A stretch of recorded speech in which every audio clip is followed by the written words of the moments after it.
ಸಾಯಿರಾಮ್. ಆತ್ಮೀಯ ವೀಕ್ಷಕ ಬಾಂಧವರಿಗೆಲ್ಲ ಇವತ್ತಿನ ಜೀವನಾಮೃತ ಕಾರ್ಯಕ್ರಮಕ್ಕೆ ಸ್ವಾಗತ ಸುಸ್ವಾಗತ. ವೀಕ್ಷಕರೇ, ಮೊನ್ನೆ ಸಂಚಿಕೆಯಲ್ಲಿ ಉರಿ ಅಂದ್ರೇನು, ಇನ್ಫ್ಲಮೇಷನ್ ಅಂದ್ರೇನು, ಸಂಸ್ಕೃತ ಅದಕ್ಕೆ ದಾಹ ಅಂತ ಕರೀತಾರೆ.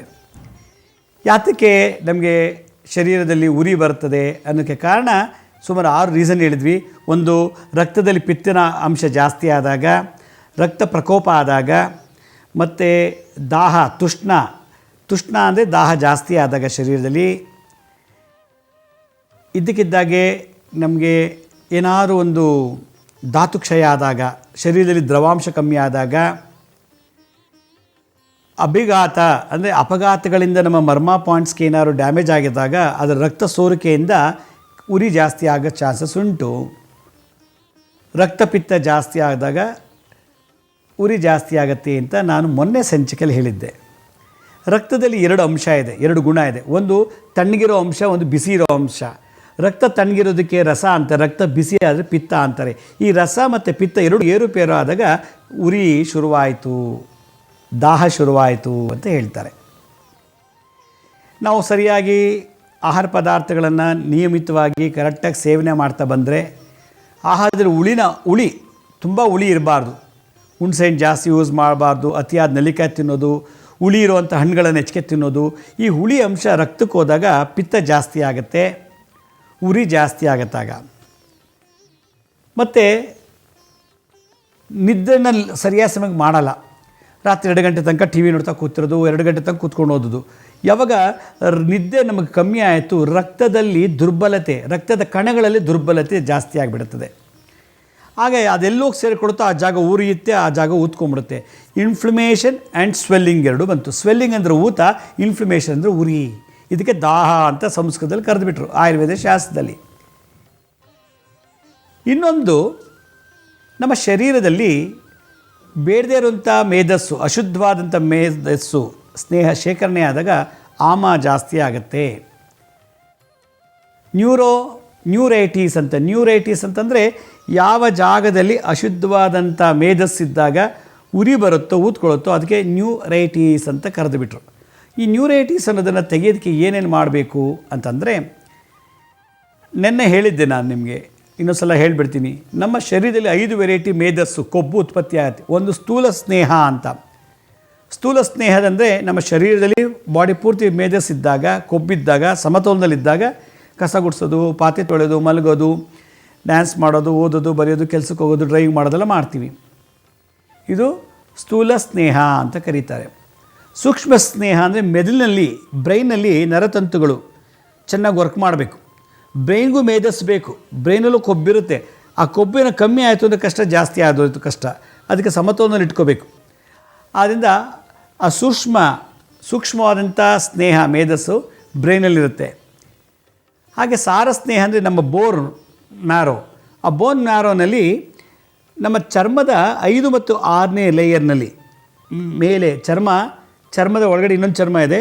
ಆ 5 ಮತ್ತು 6ನೇ ಚರ್ಮದ ಮಧ್ಯದಲ್ಲಿ ಸಾರ ಸ್ನೇಹ ಅಂತ ಆ ಕೊಬ್ಬು, ಅಲ್ಲಿ ರಾಸಾಯನಿಕ ಕ್ರಿಯೆ ಚೆನ್ನಾಗಿ ನಡೀಬೇಕು. ರಾಸಾಯನಿಕ ಕ್ರಿಯೆ ಚೆನ್ನಾಗಿ ನಡೀಬೇಕು ಅಂದರೆ ಕೆಮಿಕಲ್ ರಿಯಾಕ್ಷನ್ ಮೇಲೆ ಆಕ್ಸಿಜನ್ ಹೋಗಬೇಕು. ಆಕ್ಸಿಜನ್ ಸಪ್ಲೈ ಆಗೋದು ಕಮ್ಮಿ ಆಯಿತು ಅಂದರೆ ಆ ಜಾಗದಲ್ಲಿ ಊತ ಬಂದುಬಿಡುತ್ತೆ, ಉರಿ ಶುರುವಾಗಿಬಿಡುತ್ತೆ. ಅದರಿಂದ ಸಾಕಷ್ಟು ಒಳ್ಳೆ ಗಾಳಿ ತಗೋಬೇಕು, ವಾಕಿಂಗ್ ಮಾಡಬೇಕು, ಜಾಗಿಂಗ್ ಮಾಡಬೇಕು, ಯೋಗ ಮಾಡಬೇಕು. ಒಳ್ಳೆ ತಂಗಾಳಿಯಾದಂಥ ಒಳ್ಳೆಯ ಮಧುರವಾದಂಥ ಇಂಪಾದ ಜಾಗದಲ್ಲಿ ಗಾಳಿಯನ್ನು ನಾವು ತೊಗೊಂಡಾಗ ಆ ಗಾಳಿ ಹೋಗಿ ನಮ್ಮ ಮೇಧಸ್ಸು, ಕೊಬ್ಬಿನೊಳಗಿರತಕ್ಕಂಥ ಜಾಗದಲ್ಲಿ ಹೋಗಿ ತಲುಪಿದಾಗ ರಾಸಾಯನಿಕ ಕ್ರಿಯೆ ಆಗುತ್ತೆ. ಎಲ್ಲಿ ರಾಸಾಯನಿಕ ಕ್ರಿಯೆ ಚೆನ್ನಾಗಿ ನಡೀತೋ ಅಲ್ಲಿ ಊತ ಉರಿಯೋದಿಲ್ಲ. ಎಲ್ಲಿ ರಾಸಾಯನಿಕ ಕ್ರಿಯೆ ನಡೀತಿಲ್ಲ ಅಂದರೆ ಆಕ್ಸಿಜನ್ ಹೋಗಿಲ್ಲ. ಅದು ರಕ್ತದಲ್ಲಿ ದುರ್ಬಲ ಕಣಗಳು, ವೀಕ್ ಆಗಿರೋ ಕಣಗಳು, ನರಗಳಲ್ಲಿ ದುರ್ಬಲವಾಗಿರೋ ನರಗಳು, ಇವೆರಡು ಬ್ರೈನಿಂದ ಬರೋ ವಿದ್ಯುತ್ ತರಂಗಗಳನ್ನು ತಗೊಳ್ಳೋದಿಲ್ಲ. ಎಷ್ಟೇ ಚೆನ್ನಾಗಿ ಬ್ರೈನ್ ಪ್ರೊಡ್ಯೂಸ್ ಮಾಡಿದ್ರು ಎಲೆಕ್ಟ್ರಿಕ್ ಸಿಗ್ನಲ್ಸ್ನ, ಆ ಬ್ರೈನ್ ಪ್ರೊಡ್ಯೂಸ್ ಮಾಡೋ ಎಲೆಕ್ಟ್ರಿಕ್ ಸಿಗ್ನಲ್ಸ್ ಬಂದರೂ ಕೂಡ ಕೆಲವು ನರಗಳು ತೊಗೊಳ್ಳಲ್ಲ, ಕೆಲವು ರಕ್ತ ಸಕ್ ಮಾಡೋದಿಲ್ಲ, ಯಾಕೆಂದರೆ ಆಕ್ಸಿಜನ್ ಇರೋದಿಲ್ಲ ಅಲ್ಲಿ. ಆದ್ದರಿಂದ ಈ ಉರಿ, ಇನ್ಫ್ಲಮೇಷನ್ ಮತ್ತು ಊತ, ಅಂಗಾಲು ಊತಗಳು ಶುರುವಾಗಿಬಿಡುತ್ತೆ ಅಂತ ಹೇಳಿದ್ರು. ಇದಿಷ್ಟು ನಾನು ಮೊನ್ನೆ ಸಂಚಿಕೆಯಲ್ಲಿ ಹೇಳಿದೆ, ಮತ್ತೆ ರಿಪೀಟ್ ಮಾಡಿದ್ದೀನಿ. ಯಾಕೆಂದರೆ ಹೊಸದಾಗಿ ನೋಡೋರಿಗೆ ಇದು ಅನುಭವ ಆಗಲಿ, ಗೊತ್ತಾಗಲಿ, ಬೇಸಿಕ್ಸು ಮೂಲ ಏನು ಅನ್ನೋದ್ರ ಬಗ್ಗೆ ನಾನು ತಿಳಿಸಿದಂತಾಯಿತು. ಮನುಷ್ಯನಿಗೆ ಉಪ್ಪು, ಖಾರ, ಹುಳಿ, ಒಗರು, ಕಹಿ ಇವೆಲ್ಲವೂ ಮನುಷ್ಯನಿಗೆ ಗಮನಕ್ಕೆ ಬರಬೇಕು, ಸ್ಪರ್ಶ ಆಗಬೇಕು. ಯಾವಾಗ ನಮ್ಮ ಸ್ಪರ್ಶ ಜ್ಞಾನ ಕಮ್ಮಿ ಆಯಿತು ಅಂತಂದರೆ ಅಲ್ಲಿ ಏನೋ ಅಶುದ್ಧವಾದ ಮೇಧಸ್ಸಿನ ಕೊರತೆ ಅಲ್ಲಿದೆ. ಸಿಕ್ಕಾಬಟ್ಟೆ ಅಲ್ಲಿ ಅಶುದ್ಧವಾದ ಕೆಲಸಕ್ಕೆ ಬಾರ್ದದ್ದು ಕೊಬ್ಬು ಇಲ್ಲದೆ ಶುದ್ಧ ಮೇಧಸ್ಸಿನ ಕೊರತೆ ಅಲ್ಲಿದೆ. ಶುದ್ಧವಾದಂಥ ಮೇಧಸ್ಸು ಅಲ್ಲಿಲ್ಲ. ಅದಕ್ಕೆ ಅವನಿಗೆ ರುಚಿ ತೋರಿಸ್ತಾ ಇಲ್ಲ. ಕೊರೋನಾ ಬಂದಾಗ ಫಸ್ಟ್ ಸಿಂಪ್ಟಮ್ಸ್ ಇದು. ಹುಳಿ, ಉಗುರು, ಉಪ್ಪು, ಖಾರ ರುಚಿ ಗೊತ್ತಾಗೋದಿಲ್ಲ. ಯಾಕಂತ ಕರೋನಾ ಏನಾಗುತ್ತೆ, ನಮಗೆ ಅಶುದ್ಧವಾದ ಮೇಧಸ್ಸನ್ನು ಸೃಷ್ಟಿ ಮಾಡಿಬಿಡುತ್ತೆ. ಶುದ್ಧವಾದ ಮೇಧಸ್ಸು ಕೊಬ್ಬು, ಶುದ್ಧವಾದಂಥ ಫ್ಯಾಟು ಹೊಟ್ಟೋಗ್ಬಿಡುತ್ತೆ. ಯಾವಾಗ ಶುದ್ಧವಾದಂಥ ಫ್ಯಾಟ್ ಹೊಟ್ಟೋಯ್ತು, ರುಚಿ ತಪ್ಪೋಗ್ಬಿಡುತ್ತೆ. ಉಪ್ಪು ಹಾಕಿದ್ರು ಉಪ್ಪು ಹಾಕಿಲ್ಲ ಅಂತೀವಿ, ಹುಳಿ ಇದ್ರೂ ಹುಳಿ ಗೊತ್ತಿಲ್ಲ, ಸಿಹಿ ಇದ್ರೂ ಸಿಹಿ ಗೊತ್ತಾಗಲ್ಲ. ಯಾವುದೇ ರುಚಿಗಳು ನಮಗೆ ಗೊತ್ತೇ ಆಗೋದಿಲ್ಲ. ಆ ಲೆವೆಲಿಗೆ ಬಂದುಬಿಡುತ್ತೆ. ಈ ಥರ ಇರುವಾಗ ನಾವು ಅಂಗೈ ಮತ್ತು ಅಂಗಾಲುಗಳಲ್ಲಿ ಉರಿ ಕಾಣಿಸ್ಕೊಳ್ಳುತ್ತೆ, ಕಣ್ಣು ಉರಿ ಕಾಣುತ್ತೆ, ಕಿವಿಲಿ ಬಿಸಿ ಗಾಳಿ ಬರುತ್ತೆ, ಮೂಗಲೆಲ್ಲ ಉರಿ ಕಾಣುತ್ತೆ, ಒಕ್ಲಲ್ಲೂ ಕೂಡ ಉರಿ ಕಾಣುತ್ತೆ, ಎದೆ ಉರಿ ಕಾಣುತ್ತೆ, ಎದೆಲಿ ಏನೋ ಇಟ್ಕೊಂಡಂಗೆ ಆಗುತ್ತೆ. ಮತ್ತು ಅಂತ ಜೋರಾಗಿ ತೇಗೋದು, ಕಬ್ಬಿಣದ ವಾಸನೆ ಬರುತ್ತಲ್ಲ, ಕಬ್ಬಣ ಕಾಯಿಸುವಾಗ ಆ ಥರ ವಾಸನೆ ಬಾಯಿಂದ ಬರುತ್ತೆ, ತೇಗ್ ಬರುತ್ತೆ. ರಿಸರ್ಚ್ ಮಾಡುವಾಗ ಸಣ್ಣ ಸಣ್ಣಾಗಿ ತೊಟ್ಟು ಬಿಡ್ತೀವಿ, ಉರಿ ಬರುತ್ತೆ. ಈ ಅಂಗೈ ಅಂಗಾಲು ಉರಿತಾ ಇದ್ದಾನೆ, ಇವೆಲ್ಲ ಸೈಡ್ ಎಫೆಕ್ಟು. ಇದನ್ನೆಲ್ಲವನ್ನೂ ಕೂಡ ನಾವು ಮುದ್ರಾ ಮಂತ್ರದಲ್ಲಿ, ಮುದ್ರಾ ಅಂದರೆ ಫಿಸಿಯೋಥೆರಪಿ, ಮಂತ್ರ ಅಂದರೆ ಸೌಂಡ್ ಥೆರಪಿ. ಎಷ್ಟು ಮಂತ್ರ ಹೇಳ್ತೀವೋ ಬ್ರೈನಲ್ಲಿ ವಿದ್ಯುತ್ ತರಂಗಗಳು ಉತ್ಪತ್ತಿ ಆಗುತ್ತೆ. ಎಷ್ಟು ಚೆನ್ನಾಗಿ ಒಳ್ಳೊಳ್ಳೆ ಮಂತ್ರಗಳು, ಒಳ್ಳೆ ಭಾವನೆಗಳು, ಒಳ್ಳೆ ಪದಗಳು ನಾವು ಯಾವಾಗ ಉಪಯೋಗಿಸ್ತೀವೋ ಆಗ ಅಯಾನಿಕ್ ಕರೆಂಟ್ ಬ್ರೈನಲ್ಲಿ ವಿದ್ಯುತ್ ತರಂಗಗಳು ಚೆನ್ನಾಗಿ ಉತ್ಪತ್ತಿ ಆಗುತ್ತೆ. ನರನಾಡಿಗಳಿಗೆಲ್ಲ ಸಪ್ಲೈ ಆಗುತ್ತೆ. ನರನಾಡಿಗಳಿಗೆ ವಿದ್ಯುತ್ ತರಂಗ ಸಪ್ಲೈ ಆಗ್ತಿದೆ ಅಂದರೆ ಅವನು ಆರೋಗ್ಯವಾಗಿದ್ದಾನೆ ಅಂತ. ಯಾವುದೋ ಒಂದು ಜಾಗದಲ್ಲಿ ಸಪ್ಲೈ ಆಗಲಿಲ್ಲ ಅಂದರೆ ಊತ ಇದೆ, ಉರಿ ಇದೆ, ಇನ್ಫ್ಲಮೇಷನ್ ಇದೆ, ಸ್ವೆಲ್ಲಿಂಗ್ ಜಾಸ್ತಿ ಆಗಿದೆ, ಊತ. ಆದ್ದರಿಂದ ಇವೆಲ್ಲ ಕೊರತೆಗಳನ್ನು ಹಿಂದಿನ ಕಾಲದಲ್ಲಿ ಮುದ್ರೆ ಮಂತ್ರಗಳಿಂದ ಮಾಡ್ತಾಯಿದ್ರು. ನಾನು ಮೊನ್ನೆ ಮುದ್ರಾ ಮಂತ್ರಗಳಿದನ್ನು ಹೇಗೆ ಮಾಡೋದು ಅಂತ ಹೇಳ್ಕೊಟ್ಟಿದ್ದೀನಿ. ಇವಾಗ ಮನೆ ಮದ್ದನ್ನು ಮಾಡೋದು ಹೇಗೆ, ನೀವಿರೋ ಜಾಗದಲ್ಲಿ ನೀವು ಉಪಯೋಗಿಸೋ ಪದಾರ್ಥಗಳಲ್ಲಿ ಇದನ್ನು ಮಾಡ್ಕೊಂಬಿಟ್ರೆ ಸರಳವಾಗೂ ಮಾಡ್ಕೋಬೋದು, ಶಾಶ್ವತ ಪರಿಹಾರನೂ ಮಾಡ್ಬೋದು. ಹಾಗಾದರೆ ಈ ಅಂಗೈ ಅಂಗಾಲು ಉರಿತ ಕಮ್ಮಿ ಆಗಬೇಕು ಅಂದರೆ ಸರಳ ಪರಿಹಾರ ಯಾವುದು? ಅಂಗೈ ಅಂಗಾಲು ತುಂಬ ಉರಿತಾ ಇದೆ ಅನ್ನೋವಂಥವ್ರು ಯಾವುದೇ ವಯಸ್ಸಿನವರಾಗಿರಲಿ, ಅವ್ರಿಗೆ ಸಿಂಪಲ್ ಸರಳ ರೆಮಿಡಿ ಏನಪ್ಪ ಅಂತಂದರೆ, ಸಿಂಪಲ್ ಅಂದರೆ ಕೊಬ್ಬರಿ ಎಣ್ಣೆ ತೊಗೋಬೇಕು. ಶುದ್ಧವಾದಂಥ ಕೊಬ್ಬರಿ ಎಣ್ಣೆ, ಶುದ್ಧ ಪ್ಯೂರ್ ಕೊಬ್ಬರಿ ಎಣ್ಣೆ. ಕೆಲವು ಕಡೆ ಡೂಪ್ಲಿಕೇಟ್ ಮಾರ್ತಾರೆ. ಇಲ್ಲ ನೀವೇ 1 kg 2 kg ಒಳ್ಳೆ ಕೊಬ್ಬರಿ ತೊಗೊಳ್ಳಿ, ಗಾಣ ಎಣ್ಣೆ ತೆಗಿತಾರಲ್ಲ, ಅವ್ರು ಕೊಟ್ಟರೆ ಚೆನ್ನಾಗಿ ತೆಕ್ಕೊಟ್ಬಿಡ್ತಾರೆ, ದುಡ್ಡು ಕೊಡಿ ತೆಕ್ಕೊಡ್ತಾರೆ. ಶುದ್ಧವಾದ ಕೊಬ್ಬರಿ ಎಣ್ಣೆ ಬಂತು. ಆ ಕೊಬ್ಬರಿ ಎಣ್ಣೆನ 1-2 ಚಮಚನ ಬಿಸಿ ಮಾಡ್ಕೊಳ್ಳಿ. ಕೊಬ್ಬರಿ ಎಣ್ಣೆನ 2 ಚಮಚ 3 ಚಮಚ ತೊಗೊಳ್ಳಿ. ನಿಮ್ಗೆ ಎಲ್ಲೆಲ್ಲಿ ಉರಿ ಇದೆಯೋ, ಎಲ್ಲೆಲ್ಲಿ ಊತ ಇದೆಯೋ ಅಲ್ಲಿಗೆ ಆ ಕೊಬ್ಬರಿ ಎಣ್ಣೆ ಚೆನ್ನಾಗಿ ಬಿಸಿ ಮಾಡಿಬಿಟ್ಟು, ಅದನ್ನು ತುಂಬ ಬಿಸಿ ಮಾಡಬೇಡಿ, ಉಗುರು ಬೆಚ್ಚಗೆ ಮಾಡಿ, ಅದನ್ನು ಎಲ್ಲೆಲ್ಲಿ ನಿಮಗೆ ಅಂಗೈ ಇರ್ಬೋದು, ಅಂಗಾಲು ಕಾಲಿನ ಕೆಳಗೆ ಪಾದ, ಅಂಗಾಲು, ಅದು ಮೇಲ್ಭಾಗ ಎಲ್ಲೆಲ್ಲಿ ಊತಿದೆಯೋ, ಎಲ್ಲೆಲ್ಲಿ ಉರಿತಾ ಇದೆಯೋ ಆ ಜಾಗದಲ್ಲಿ ಸುಮ್ಮನೆ ಹೀಗೆ ಮಾಡಬೇಕು. ಈ ರೀತಿ ಮಸಾಜ್ ಮಾಡಬೇಕು. ಇದನ್ನು ಸುಮ್ಮನೆ ಹಿಂಗೆ ಮಾಡ್ತಾ ಇರೋದಿಗೆ. ಈಗ ಮಾಡ್ತಾಯಿದ್ರೆ ಆ ಬಿಸಿ ಎಣ್ಣೆ ಎಲ್ಲ ಚರ್ಮಕ್ಕೆ 5 ಮತ್ತು 6ನೇ, ಚರ್ಮದ 5ನೇ ಲೆವೆಲ್ಲು, ಚರ್ಮದ 6ನೇ ಲೆವೆಲ್ಲು ಮಧ್ಯದಲ್ಲಿ ಕೆಮಿಕಲ್ ರಿಯಾಕ್ಷನ್ ಆಗೋದು. ಆ 5 ಮತ್ತು 6ನೇ ಲೇಯರ್ಗೆ ಈ ಕೊಬ್ಬರಿ ಎಣ್ಣಿನ ಅಂಶ ಹೋಗಿ ಸೇರಬೇಕು. ಕೊಬ್ಬರಿ ಎಣ್ಣೆಯಲ್ಲಿ ಕೊಬ್ಬಿದೆ, ಶುದ್ಧವಾದಂಥ ಮೇಧಸ್ಸು ಕೊಬ್ಬರಿ ಎಣ್ಣೆಯಲ್ಲಿದೆ. ಶುದ್ಧವಾದಂಥ ಮೇಧಸ್ಸು ಯಾವಾಗ ಒಳಗೋಯ್ತು, ಅಶುದ್ಧವಾದದ್ದು ಈಚೆ ಬಂದುಬಿಡುತ್ತೆ ಮಲಮೂತ್ರದಲ್ಲಿ. ಅದರಿಂದ ಚೆನ್ನಾಗಿ ಅದನ್ನು ಮರ್ದನ ಮಾಡಬೇಕು, ಮಸಾಜ್ ಮಾಡಬೇಕು. ಎಲ್ಲೆಲ್ಲಿಗಿದೆಯೋ ಹಿಂಗೆ ಕ್ಲೀನಾಗೆಲ್ಲ ಈಗ ಹಚ್ಕೊಳ್ಳಿ. ಈಗ ಇಲ್ಲೆಲ್ಲೋ ಬಂತು, ಈ ಜಾಗದಲ್ಲಿ ಈ ನರಗಳಲ್ಲಿ ದುರ್ಬಲತೆ ಇದೆ, ರಕ್ತದಲ್ಲಿ ಅಶುದ್ಧತೆ ಇದೆ, ಕೆಮಿಕಲ್ ರಿಯಾಕ್ಷನ್ ಆಗ್ತಿಲ್ಲ 5 ಮತ್ತು 6ನೇ ಪದರದ ಅಡಿಯಲ್ಲಿ. ಅವಾಗ ಬೋನ್ ಮ್ಯಾರೋ ಅದು ಕೆಳಗಡೆ ರಿಯಾಕ್ಷನ್ಸ್ ಆಗ್ತಾಯಿಲ್ಲ, ಕೆಮಿಕಲ್ ರಿಯಾಕ್ಷನ್ಸು. ಚೆನ್ನಾಗಿ ಕೊಬ್ಬರಿ ಎಣ್ಣೆ ತೊಗೊಂಡು ಹೀಗೆ ನೀವು ಅದನ್ನು ಮಸಾಜ್ ಮಾಡಬೇಕು. ಒಂದು 15 ನಿಮಿಷ ಮಾಡಿಬಿಟ್ಟು ಬಿಸಿಲು ಕೂತ್ಬಿಟ್ಟ ಅಂತಂದರೆ 5 ರಿಂದ 10 ನಿಮಿಷ, 5 ರಿಂದ 10 ನಿಮಿಷದಲ್ಲಿ ಆ ಉರಿ ಮತ್ತು ಊತ ಹೊಟ್ಟೋಗ್ಬಿಡುತ್ತೆ. ಅಂಗೈ ಮತ್ತು ಅಂಗಾಲು ಉರಿ ಬಂದಾಗ ಏನು ಮಾಡೋಕ್ಕೂ ಮನಸ್ಸು ಬರಲ್ಲ, ಬೇಡಪ್ಪ ಜೀವನ ಅನಿಸ್ಬಿಡುತ್ತೆ. ಕೂತಿದ ಕಡೆ ಕೂರಬೇಕು, ಇಲ್ಲ ಮಲಗಿರ್ಬೇಕು. ಎಷ್ಟೋ ಜನ ತಣ್ಣೀರಲ್ಲಿ ಕೈ ಇಟ್ಕೊಂಡು ಮಾಡ್ತಾರೆ ತಣ್ಣಗಾಗಲಿ ಅಂತ, ಅದಾಗಲ್ಲ. ಅದಕ್ಕೆ ಅಶುದ್ಧವಾದಂಥ ಮೇಧಸ್ಸನ್ನು, ಫ್ಯಾಟನ್ನು ತೆಗಿಬೇಕು. ಶುದ್ಧವಾದ ಫ್ಯಾಟು ಕೊಬ್ಬರಿ ಎಣ್ಣೆ ಕಳಿಸ್ಬೇಕು. ಈಗ ಸೌತ್ ಕೆನಡದಲ್ಲೆಲ್ಲ ಅಡುಗೆಗೆ ಕೊಬ್ಬರಿ ಎಣ್ಣೆನೇ ಉಪಯೋಗಿಸ್ಬಿಡ್ತಾರೆ. ಆ ಕೊಬ್ಬರಿ ಎಣ್ಣೆ ಉಪಯೋಗಿಸೋದ್ರಿಂದ ಶುದ್ಧವಾದಂಥ ಮೇಧಸ್ಸು ನಮ್ಮ ರಕ್ತ ಕಣಗಳಿಗೆ ಹೋಗುತ್ತೆ, ನರಗಳು ದೌರ್ಬಲ್ಯ ಆಗಿರೋದು ಅಶುದ್ಧವಾದ ಮೇಧಸ್ಸಲ್ಲಿ ಸೇರಿಕೊಂಡಾಗ ನರ ದೌರ್ಬಲ್ಯ ತೆಗೆದು ಬಿಡುತ್ತೆ. ಅದರಿಂದ ಶುದ್ಧ ಕೊಬ್ಬರಿ ಎಣ್ಣೆ ಚಂದ್ರಗ್ರಹ, ಕೊಬ್ಬರಿ ಎಣ್ಣೆ ಚಂದ್ರ, ಅದರಿಂದ ತಂಪನ್ನು ಉರಿತಾ ಇರೋ ಜಾಗದಲ್ಲಿ ತಣ್ಣಗೆ ಮಾಡೋ ಕೂಲಿಂಗ್ ಎಫೆಕ್ಟ್ ಮಾಡೋದು ಚಂದ್ರ. ಸೂರ್ಯ ಬಿಸಿ, ಚಂದ್ರ ತಂಪು. ಅದರಿಂದ ಸೂರ್ಯ ಬಿಸಿ ಶಾಖ ಕೊಟ್ಟರೆ ಚಂದ್ರ ತಣ್ಣಗಿರೋ ತಂಪನ್ನು ಸೌಮ್ಯ ಕಿರಣವನ್ನು ಕೊಡ್ತಾನೆ. ಕೊಬ್ಬರಿ ಎಣ್ಣೆ ಹಚ್ಚೋದ್ರಿಂದ ಆ ಉರಿ ಕಮ್ಮಿಯಾಗಿ ಶಾಂತಿ ಮಾಡುತ್ತೆ ಅಂಥೇಳಿ ಮನೆ ಮದ್ದಲ್ಲಿ ಇದೊಂದು ಮದ್ದು ಮಾಡುವುದು. ಇದು ಒಂದು. ಮೆಡಿಕಲ್ ಆಸ್ಟ್ರಾಲಜಿ ಪ್ರಕಾರ ನಮ್ಮ ನರಗಳಲ್ಲಿ ಹರಿಯತಕ್ಕಂಥ ಕುಜ ಅಂದರೆ ರಕ್ತ ಕುಜಗ್ರಹ, ಮಂಗಳಗ್ರಹ. ಕುಜನಲ್ಲಿರತಕ್ಕಂಥ ಉಷ್ಣತೆಯನ್ನು, ಶಾಖವನ್ನು ನಾನು ಆಗಲೇ ಹೇಳ್ತಾ ಇದ್ದೆ. ರಕ್ತದ ಹೊರಭಾಗದಲ್ಲಿ ಪಿತ್ತ ಬಿಸಿ, ರಕ್ತದ ಕೆಳಭಾಗದಲ್ಲಿ ರಸ. ಈ ಪಿತ್ತ ರಸ ಎರಡು ಏರುಪೇರಾದಾಗ ಉರಿ ಶುರುವಾಗುತ್ತೆ ಅಂತ ಹೇಳಿದೆ ಕಳೆದ ಸಂಚಿಕೆಯಲ್ಲಿ. ರಕ್ತದ ಮೇಲ್ಭಾಗದಲ್ಲಿರೋಕ್ಕೆ ಬಿಸಿ ಭಾಗ, ಅದಕ್ಕೆ ಪಿತ್ತ ಅಂತಾರೆ. ರಕ್ತದ ಕೆಳಭಾಗದಲ್ಲಿ ಹರಿತಾ ಇರ್ತದೆ, ರಕ್ತದ ಮೇಲ್ಭಾಗ ಹರಿತಾ ಇರ್ತದೆ, ರಕ್ತ ಹರಿತಾ ಇರ್ತದೆ, ಮೇಲ್ಭಾಗದಲ್ಲಿ ಬಿಸಿ ಇರುತ್ತೆ, ಕೆಳಗೆ ಹೋಗ್ತಿದ್ದಾಗ ತಣ್ಣಗಿರುತ್ತೆ. ಅದಕ್ಕೆ ಸೌಮ್ಯ ಅಂತಾರೆ, ಅದಕ್ಕೆ ರಸ ಅಂತಾರೆ. ಈ ರಸ ಮತ್ತು ಪಿತ್ತ ಎರಡು ಏರುಪೇರಾದ ಉರಿ ಬಂತು, ದಾಹ ಶುರುವಾಯಿತು. ಇದನ್ನು ಕೊಬ್ಬರಿ ಎಣ್ಣೆ ಕ್ಲೀನ್ ಮಾಡುತ್ತಂತೆ. ಅಲ್ಲಿಗೆ ಕುಜನ ಶಾಂತಿ ಆಯಿತು. ರಕ್ತ ಮಂಗಳಗ್ರಹ, ಉಷ್ಣ ಶಾಖ ಸೂರ್ಯ. ಈ ಕೊಬ್ಬರಿ ಎಣ್ಣೆ ಸೂರ್ಯಗ್ರಹಕ್ಕೆ ಮತ್ತು ಮಂಗಳಗ್ರಹಕ್ಕೆ ಶಾಂತಿ ಮಾಡ್ತು ಅಂತ ಹೇಳುತ್ತೆ. ಅದಕ್ಕೆ ಮೆಡಿಕಲ್ ಆಸ್ಟ್ರಾಲಜಿಲಿ ಇನ್ಫ್ಲಮೇಷನ್, ಸ್ವೆಲ್ಲಿಂಗನ್ನು ಕುಜ ಮತ್ತು ಸೂರ್ಯ ಶಾಂತಿ ಮಾಡಬೇಕು. ಕುಜನಿಗೂ ಮಂಗಳಗ್ರಹಕ್ಕೂ ಸೂರ್ಯನಿಗೂ ಶಾಂತಿ ಮಾಡಬೇಕು ಅಂದರೆ ಕೊಬ್ಬರಿ ಎಣ್ಣೆ ಹಾಕಬೇಕು. ಕೊಬ್ಬರಿ ಎಣ್ಣೆ ಯಾರು? ಚಂದ್ರ. ಅದರಿಂದ ಚಂದ್ರ ಶಾಂತಿ ಮಾಡಿ ಅಂತೇಳಿ ಹಚ್ಚುವಾಗ ನಾವು ಒಂದು ಕೊಬ್ಬರಿ ಎಣ್ಣೆ ಬಿಸಿ ಮಾಡ್ಕೊಂಡಿರ್ತೀವಲ್ಲ, ಯಾವ ಜಾಗದಲ್ಲಿ ಅಂಗೈ ಅಂಗಾಲು ಎಲ್ಲಿ ಉರಿತಿರ್ತದೋ, ಎಲ್ಲಿ ಊತ ಇರ್ತದೋ ಅಲ್ಲಿ ಹಚ್ಚುವಾಗ ಓಂ ಚಂದ್ರಾಯ ನಮಃ, ಓಂ ಚಂದ್ರಾಯ ನಮಃ, ಓಂ ಚಂದ್ರಾಯ ನಮಃ, ಓಂ ಚಂದ್ರಾಯ ನಮಃ. ಆ ಎಣ್ಣೆಗೆ ಸಂಸ್ಕಾರ ಕೊಡೋದು, ದೈವಶಕ್ತಿ ತುಂಬೋದು ಮಂತ್ರ ಹೇಳ್ಕೊಂಡು.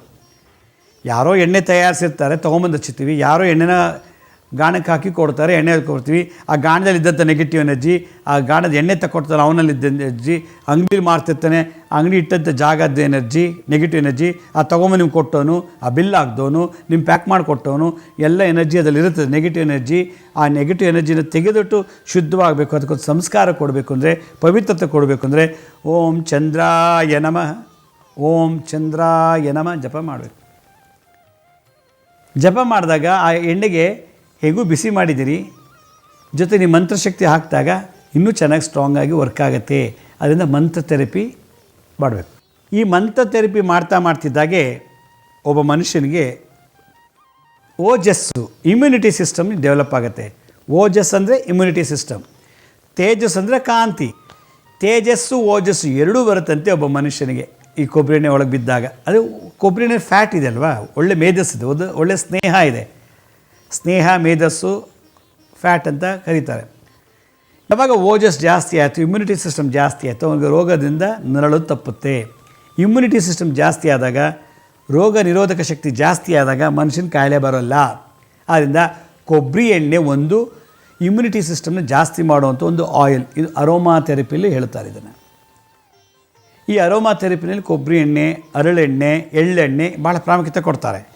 ಆದ್ದರಿಂದ ಈ ಕೊಬ್ಬರಿ ಎಣ್ಣೆಯನ್ನು ಯಥೇಚ್ಛವಾಗಿ ಚೆನ್ನಾಗಿ ನಾವು ಬಿಸಿ ಮಾಡಿ ಅಂಗೈ ಅಂಗಾಲು ಎಲ್ಲೆಲ್ಲಿ ಉರಿದೆಯೋ ಹಚ್ಚೋದ್ರಿಂದ ಶಾಶ್ವತವಾಗಿ ಅಲ್ಲ ಅಂದ್ರೂ ಟೆಂಪ್ರವರಿ ಆಗಾದರೂ ಅದು ನಿವಾರಣೆ ಮಾಡುತ್ತೆ. ಇದು ಸರಳ ಪರಿಹಾರ.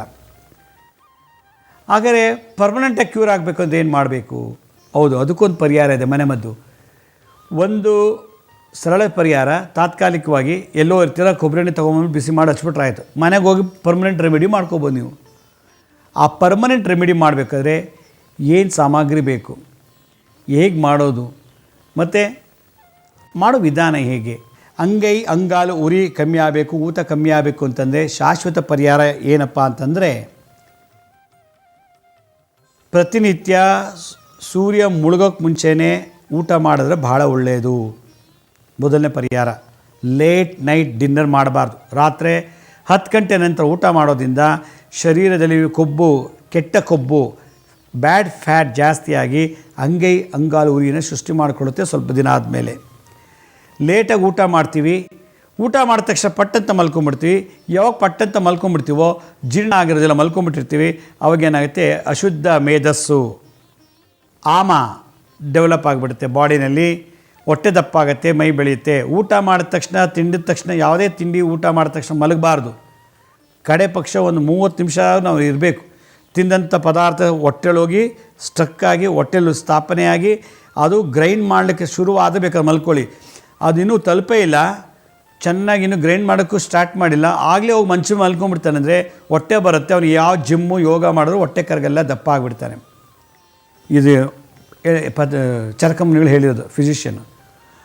ಮೂರನೇದು, ರಾತ್ರಿ ಅನ್ನದ ಗಂಜಿ ಕುಡಿದ್ರೆ ಒಳ್ಳೆಯದು. ಲೈಟ್ ಫುಡ್ ಮಾಡಬೇಕು, ಕಂಠ ಪೂರ್ತಿ ಊಟ ಮಾಡಬಾರ್ದು. ಕೆಲವರು ಕೊಡಿಸ್ತಾರೆ ಅಂದ್ಬಿಟ್ಟು ಚೆನ್ನಾಗಿ ತಿಂದುಬಿಡ್ತಾರೆ, ಕೆಲವರು ಒಳ್ಳೆ ಮಾಡಿಟ್ಟಿದ್ದಲ್ಲ ಅಂತ ಬಟ್ಟಕ್ಕೆ ತಿಂದುಬಿಡ್ತಾರೆ. ಕಂಠಪೂರ್ತಿ ತಿಂದಾಗ ಜಠರದಲ್ಲಿ ಗ್ರೈಂಡ್ ಮಾಡೋಕ್ಕಾಗಲ್ಲ.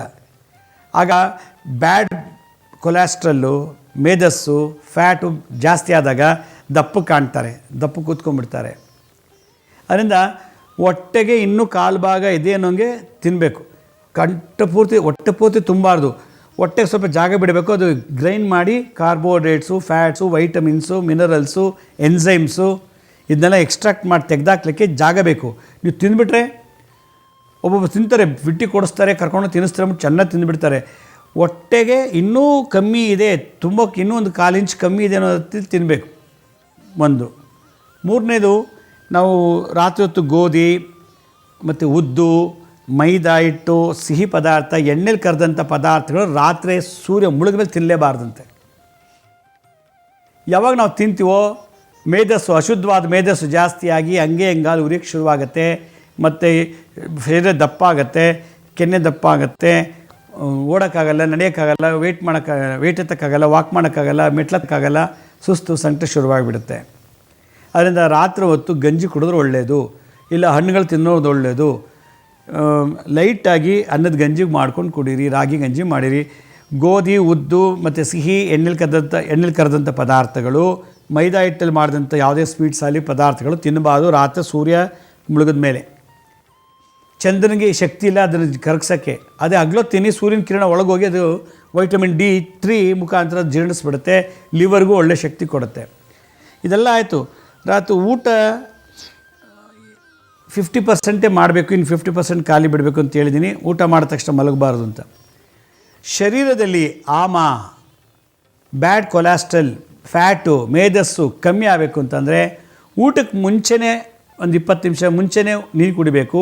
ಊಟ ಆದಮೇಲೆ 20 ನಿಮಿಷಕ್ಕೆ ನೀರು ಕುಡಿಯೋದ್ರಿಂದ ಜಠರದಲ್ಲಿ ಎಲ್ಲ ಬ್ರೇಕ್ ಮಾಡಿ ಚೆನ್ನಾಗೆ ಪೀಸ್ ಮಾಡಿ ಇಟ್ಕೊಂಡಿರುತ್ತೆ. ಯಾವಾಗ 20 ನಿಮಿಷ ಆದಮೇಲೆ ನೀರು ಕುಡಿತಾರೋ ಆ ನೀರು ಮಿಕ್ಸ್ ಆಗಿಬಿಟ್ಟು ಚೆನ್ನಾಗಿ ಎಲ್ಲ ಮಾಡಿ ಲಿವರ್, ಯಕೃತ್, ಗುಲ್ಮ, ಗಾಲ್ ಬ್ಲ್ಯಾಡರ್ ಎಲ್ಲವೂ ಶುದ್ಧಿ ಆಗಿಬಿಡುತ್ತೆ. ಆಗ ಶರೀರದಲ್ಲಿ ಫ್ಯಾಟ್ ನಿಲ್ಲಲ್ಲ, ವೇಸ್ಟ್ ಫ್ಯಾಟು, ಮೇಧಸ್ಸು ನಿಲ್ಲೋದಿಲ್ಲ, ಮಲಮೂತ್ರ ಲೊಟ್ಟೋಗ್ಬಿಡುತ್ತೆ. ಆಗ ಅಂಗೈ ಅಂಗಾಲು ಉರಿ ಕಮ್ಮಿ ಆಗುತ್ತೆ. ಶಾಶ್ವತವಾದಂಥ ಪರಿಹಾರ ಏನು? ಶಾಶ್ವತ ಪರಿಹಾರ ಅಂತಂದರೆ 1 ಲೋಟ ನೀರಿಗೆ 2 ತೊಟ್ಟು ತುಳಸಿ ರಸನ ಹಾಕೋದ್ರಿಂದ, ಬೆರೆಸಿ ಕುಡಿಯೋದ್ರಿಂದ ರಕ್ತದಲ್ಲಿರತಕ್ಕಂಥ ದುರ್ಬಲ ಕಣಗಳು, ಶರೀರದಲ್ಲಿರತಕ್ಕಂಥ ದುರ್ಬಲ ನರಗಳು ಶುದ್ಧಿಯಾಗಿ ಕೈಕಾಲು ಉರಿಯನ್ನು ಕಮ್ಮಿ ಮಾಡಿಬಿಡುತ್ತೆ. ರಕ್ತದ ಕಣ ಅಶುದ್ಧ ಆದಾಗ, ನರಗಳಲ್ಲಿ ದುರ್ಬಲತೆ ಜಾಸ್ತಿ ಆದಾಗ ಊತ ಜಾಸ್ತಿ ಆಗುತ್ತೆ. ಅದರ ತೆಗೆಯೋ ಶಕ್ತಿ ತುಳಸಿ ರಸದಲ್ಲಿ ಇದೆಯಂತೆ.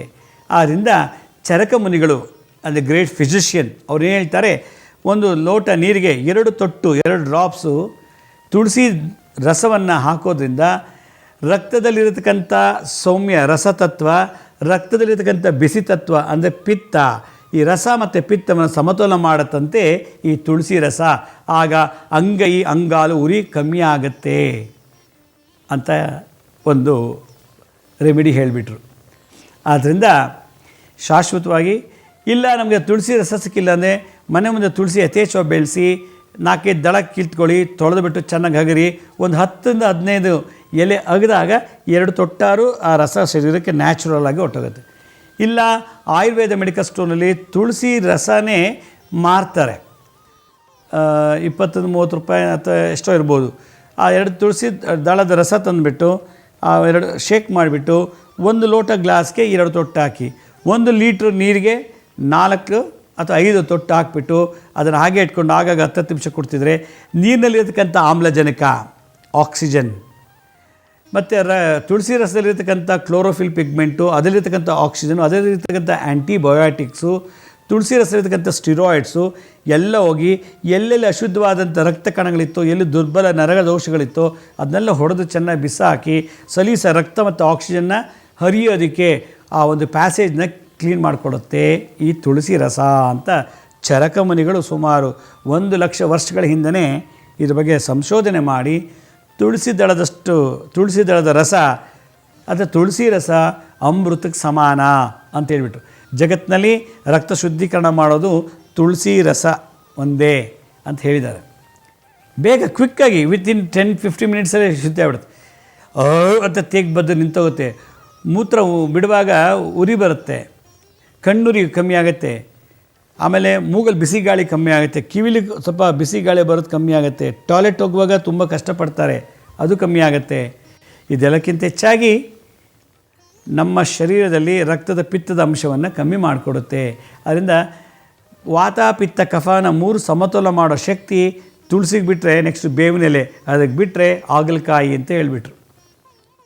ಅದರಿಂದ ತುಳಸಿ ದಳ, ಬೇವಿನ ಸೊಪ್ಪು ಮತ್ತು ಹಾಗಲಕಾಯಿ ಈ 3 ನಾವು ದಿನನಿತ್ಯ ಜೀವನದಲ್ಲಿ ಯಥೇಚ್ಛವಾಗಿ ಬಳಸಿದ್ದೇ ಆದರೆ ಆಗ ನಮಗೆ ವಿಷ್ಣು ಗ್ರಂಥಿ, ಬ್ರಹ್ಮಗ್ರಂಥಿ, ಶಿವಗ್ರಂಥಿಯು 3 ಗ್ರಂಥಿಯಿಂದ ಬರುವಂಥ ಹಾರ್ಮೋನ್ಸು ಸಮತೋಲನದಲ್ಲಿ ಬಂದು ವಾತಾಪಿತ್ತ ಕಫವನ್ನು ಬ್ಯಾಲೆನ್ಸ್ ಮಾಡುತ್ತೆ ಅಂತ ಆಯುರ್ವೇದ ಶಾಸ್ತ್ರದಲ್ಲಿ ಹೇಳಿದ್ರು. ಅದರಿಂದ ಅಂಗಾಲು ಉರಿ ಬರೋಂಥವ್ರು, ಅನುಭವಿಸ್ತಾ ಇರೋವಂಥವ್ರು, ನಿನ್ನೆ ಮೊನ್ನೆ ಇವತ್ತು 3 ದಿನದ ಎಪಿಸೋಡ್ ನೀವು ನೋಡಿದ್ದೇ ಆದರೆ ನೀವೇ ದೊಡ್ಡ ಡಾಕ್ಟರ್ ಆಗಿಬಿಡ್ತೀರಾ, ನೀವೇ ದೊಡ್ಡ ವೈದ್ಯರಾಗ್ತೀರಾ.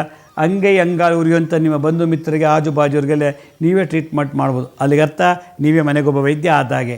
ಅದಕ್ಕೆ ಮನೆಗೊಬ್ಬ ವೈದ್ಯನಾಗಬೇಕು, ಮನೆಗೊಬ್ಬ ಮಂತ್ರಶಕ್ತಿಯಿಂದ ಮಾಂತ್ರಿಕನಾಗಬೇಕು, ಮನೆಗೊಬ್ಬ ವೈದ್ಯ ತಂತ್ರವಿದ್ಯೆ ಕಲಿತು ತಾಂತ್ರಿಕನಾಗಬೇಕು, ಮನೆಗೊಬ್ಬ ವ್ಯಕ್ತಿ ಯಂತ್ರಗಳನ್ನು ಬರೆದು ಯಾಂತ್ರಿಕನಾದಾಗ ಮುದ್ರಾ ಮಂತ್ರ ಯಂತ್ರ ತಂತ್ರಗಳಿಂದ ನಮ್ಮ ಬದುಕನ್ನೇ ನಾವು ಸೊಗಸು ಮಾಡ್ಬೋದು, ಆರಾಮಾಗಿರ್ಬೋದು.